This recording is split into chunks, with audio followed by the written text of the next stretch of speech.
ನನ್ನ ಕೈಯಿಂದ ಬಿದ್ದರೆ ದಯವಿಟ್ಟು ಕೈ ಕಾಲು ಅಷ್ಟು ಕಾಸು ಮಾಡಲ್ಲ ಕೈಯಿಂದ ಹಾಕಿದ್ದೀನಿ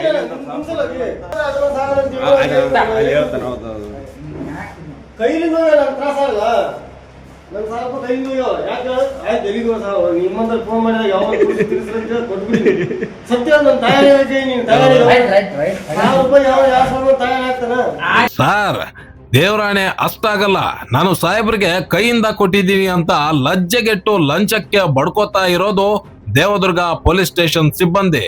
ಈ ಭ್ರಷ್ಟ ಪೊಲೀಸರಿಗೆ ಅದೆಷ್ಟು ಬಾರಿ ತೂ ಅಂತ ಮುಖಕ್ಕೆ ಉಗಿದ್ರು ನಾಚಿಕೆ ಇಲ್ಲ ಬಿಡಿ.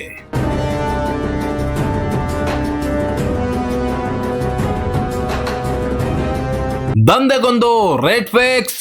ಲಾರಿಗೆ 25, ಟ್ರ್ಯಾಕ್ಟರ್ಗೆ 6,000 ಲಂಚ ಫಿಕ್ಸ್. ರಾಯಚೂರು ಜಿಲ್ಲೆಯ ದೇವದುರ್ಗ ತಾಲೂಕಿನ ಪೊಲೀಸ್ ಠಾಣೆಯ ಕರ್ಮಗಳು ಒಂದ ಎರಡ.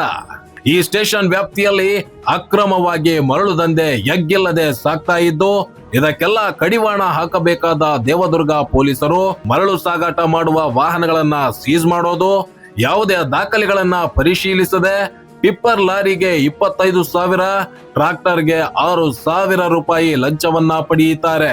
ದೇವದುರ್ಗ ಪೊಲೀಸ್ ಸ್ಟೇಷನ್ ವ್ಯಾಪ್ತಿಯಲ್ಲಿ ಇದು ಮರಳು ಸಾಗಾಣಿಕೆ ಮಾಡಿ ಗಾಡಿಗಳನ್ನು ಹಿಡಿದು ಸೀಸ್ ಮಾಡಿ ಕಂಪ್ಲೇಂಟ್ ಮಾಡ್ಕೊಂತಂದು ಸ್ಟೇಷನಲ್ಲಿ ತರುತ್ತಾರೆ.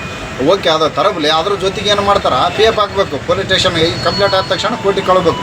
ಕೋರ್ಟಿಗೆ ಕಳ್ಬೇಕು ಏನು ಮಾಡ್ತಾರೆ ಇವರು, ಟ್ರ್ಯಾಕ್ಟರ್ ಮಾಲಕರಿಂದ ಟಿಪ್ಪರ್ ಮಾಲಕರಿಂದ ಇಷ್ಟಿಷ್ಟು ದುಡ್ಡು ಕೊಡ್ರಿ, ಅವಾಗ ನಾವು ಮುಂದಕ್ಕೆ ಕಳ್ತೀವಿ, ಇಲ್ಲ ಅಂತಂದ್ರೆ ಇಲ್ಲೇ ಇಟ್ಕೊಂತೀವಿ ಅಂತೇಳಿ ಅವರಿಗೆ ಅಂದಿಸಿ ಅವ್ರಲಿಂದ ಹಣ ವಸೂಲಿ ಮಾಡ್ತಾರೆ. ಒಂದು PF ಹಾಕ್ಬೇಕಾದ್ರೆ ಟ್ರ್ಯಾಕ್ಟ್ರಿಗೆ 7,000, ಟಿಪ್ಪರ್ಗೆ 25,000, ಇವು JCBಗಳಿಗೆ 20,000, ಈ ಥರ ರೇಟ್ ಫಿಕ್ಸ್ ಮಾಡಿ ದುಡ್ಡು ಪಡೆದು PF ಹಾಕ್ತೀವಿ ಅಂತೇಳಿ ಅವರಿಗೆ ಮಾಲಕರಿಗೆ ಅನಿಸಿಕೆ ದುಡ್ಡು ಪಡಿತಾರೆ.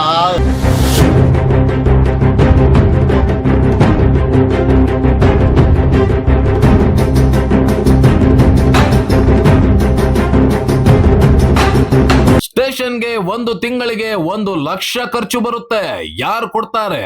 ಎಂತ ತಮಾಷೆ ನೋಡಿ. ಸ್ಟೇಷನ್ ಒಂದಕ್ಕೆ ತಿಂಗಳಿಗೆ ಸರಿಸುಮಾರು 1 ಲಕ್ಷ ಖರ್ಚು ಬರುತ್ತೆ.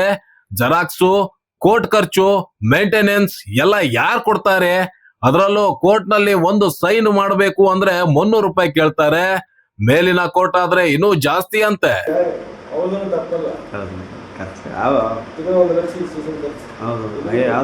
ಸ್ಟೇಷನ್ ಖರ್ಚು ಇರ್ತದೆ.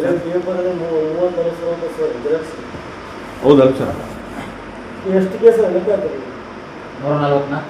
140 ಇವೆಲ್ಲ ಸರ್ಕಾರದ ಪೇಪರ್ ಬರ್ತದಲ್ಲ ಸರ್? ಕೊಡ್ತಾರೆ. ಈ ಜೆರಾಕ್ಸ್ ಇಂಕ್ ಸಮಥಿಂಗ್ ನಾವು ಹಾಕ್ಸ್ಬೇಕು. ಇಲ್ಲ, ಸ್ಟೇಷನ್ ಖರ್ಚು ಆದ್ ಬಿಡ್ರಿ. ₹3,000 ಕೊಡ್ತಾರೆ. ₹3,000 ವರ್ಷ ಒಂದು ತಿಂಗಳಿಗೆ 3,000, ತಿಂಗಳ 3,000 ಕ್ಲೇಮ್ ಮಾಡ್ಕೋಬಹುದು. ಅದು ನಿನ್ನ ತಕ್ಕ ಬಿಲ್ ಹಾಕ್ಸಿ GST ಬಿಲ್ ಹಾಕಿ ಕಳಿಸ್ಬೇಕು, ನಿನಗೆ ಜಮಾ ಮಾಡ್ತಾರೆ ಮತ್ತೆ. ಹಿಂಗೆ ಪದ್ಧತಿ. ಇವೆಲ್ಲ ಸ್ಟೇಷನ್ ಖರ್ಚು ನೋಡ್ಬೇಕಾ ಬೇರೆ ಬೇಕು. ಒಂದು ಕೇಸಿಗೆ ಇಲ್ಲೇ ಕೋರ್ಟ್ಯಾಗ ₹300 ಕೊಡು. ಒಂದು ಕೇಸಿಗೆ 300. ನೀವು ಮಾಡಿದ್ರ ಸಂಬಂಧಿ ಏನೇ ಮಾಡಿ ಕೋರ್ಟಿಗೆ ಹಿಂಗೆ ಹೋಗ ₹300 ಖರ್ಚು. ಚಾರ್ಜ್ ಶೀಟ್ ಸೈನ್ ಮಾಡ್ಬೇಕು ಸರ್. ಜನ್ಸಂತಿರಲ್ಲ ಮತ್ತೆ ಹಂಗೆ ತಗೋಬಾರ್ರಿ. ಅಲ್ಲ ಖರ್ಚು ಇರೋದೇ.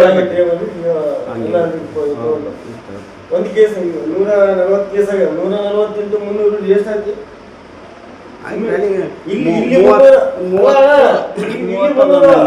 ಕೇಳಿ, ಇಲ್ಲಿ 50,000 ಆಯ್ತು. ರೈತರ ಕೋಟ್ 1100. ರೈತರು ಕೊಟ್ಟು 1100 ಕೊಡಕ್ಕೆ ಸ್ಫೂರ್ತಿ ಮಾಡಿದ್ರೆ ಆ ವ್ಯವಸ್ಥೆ ಆಗ್ಬಿಡ್ರಿ. ಇಲ್ಲಿ ಬರ್ಬೇಕಾದ್ರೆ 20-30 ಲಕ್ಷ ಕೊಟ್ಟು ಬಂದಾಗ ಮತ್ತೆ ಅನಿವಾರ್ಯ ಅಲ್ಲ. ಮಾತಂತೀನಿ ಖರ್ಚು ಅಂಜರಿಯುತ್ತೆ.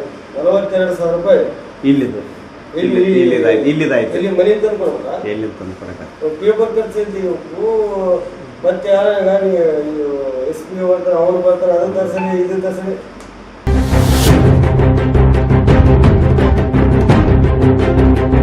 ಮಾನ್ಯ ಗೃಹ ಸಚಿವರೇ, ನಿಮ್ಮ ಪೊಲೀಸ್ ಸ್ಟೇಷನ್ ನಡೆಸೋಕು ದುಡ್ಡಿಲ್ವಾ? ಲಕ್ಷ ಕೊಟ್ಟು ಪೋಸ್ಟಿಂಗ್ ಹಾಕಿಸ್ಕೊಂಡಿರೋದು ದುಡ್ಡು ಮಾಡೋಕೆ ಅಂತ ನಾಚಿಕೆ ಇಲ್ಲದೆ ಹೇಳ್ತಾರೆ ಅಂದ್ರೆ ಎಂತ ಪರಿಸ್ಥಿತಿಯಲ್ಲಿದೆ ನಿಮ್ಮ ಇಲಾಖೆ ಅನ್ನೋದನ್ನ ಸ್ವಲ್ಪ ಗಮನಿಸಿ. ಈಗಲಾದ್ರೂ ಇಂಥ ಭ್ರಷ್ಟ ಪೊಲೀಸ್ ಅಧಿಕಾರಿಗಳ ವಿರುದ್ಧ ಕಠಿಣ ಕ್ರಮ ಕೈಗೊಂಡು ನಿಮ್ಮ ಇಲಾಖೆಯ ಮಾನ ಉಳಿಸಿಕೊಳ್ಳಿ ಅನ್ನೋದು ನಮ್ಮ ಆಗ್ರಹ.